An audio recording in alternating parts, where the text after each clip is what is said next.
Hello everybody and welcome back to my YouTube channel. It has been a while and I have a special video today.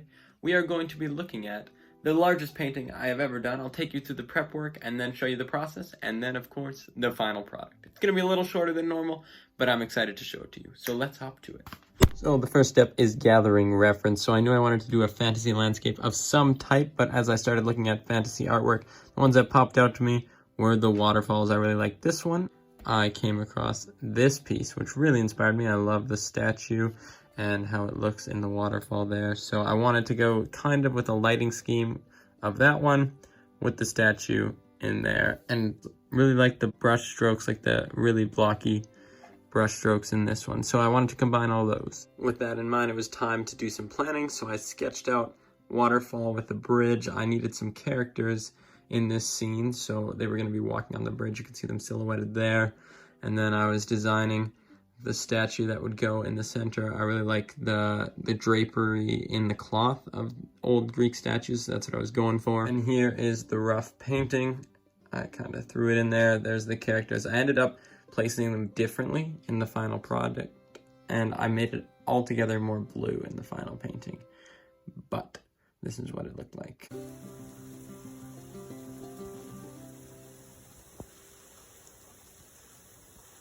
With all the planning behind me, I was ready to dive into the painting. As you can see, I had already laid in the background color scheme, and here I am throwing in the waterfall.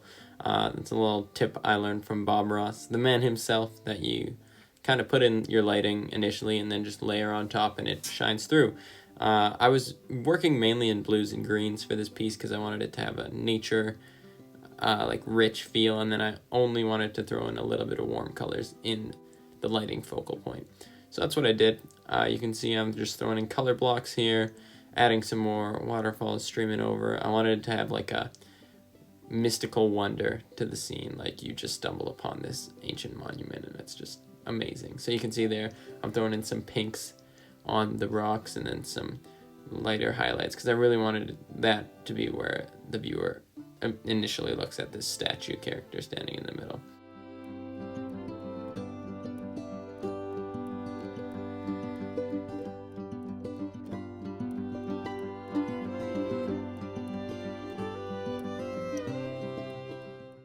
So after rendering out the statue a little bit, then I moved on to the foliage, which was by far my favorite thing to paint. You just start nice and dark and you add progressively more yellow greens and then finally to full yellow, which is very exciting and I love it so much. And it just adds atmosphere and like depth. So as you can see, I was trying to go more blue the further out from the focal point you go, and then really yellow closer to the center. So once again, it just pops in your eye, just like, oh, you're looking at these yellow defined leaves, but as you stray out to the edge of the camera, it's kind of like a focal vignette, and I really like that effect. You can see me rendering out the bricks on the bridge here. It was pretty tough to get the perspective right on the bridge, but I think at the end it turned out pretty nice. And then I move on to this tree on the right side. I wanted it to kind of look really rough. I like the impressionist style, like big visible brush strokes, bold colors, and that's kind of what I wanted this to feel like.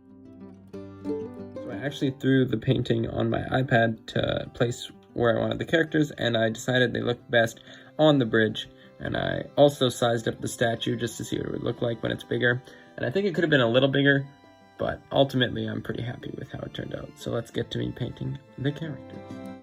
This was by far the most stressful part of the painting process, as I wanted them to look good, but I didn't want the characters to take away from the focal point, which was the statue. They were kind of like just onlookers, and I think I accomplished that goal.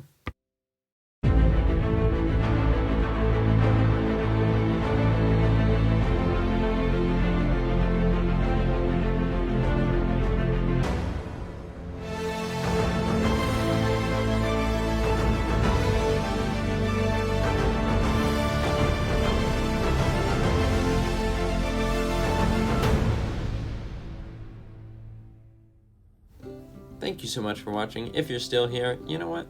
That just warms my heart. Here are some other videos that you might enjoy, and please stick around for more good times.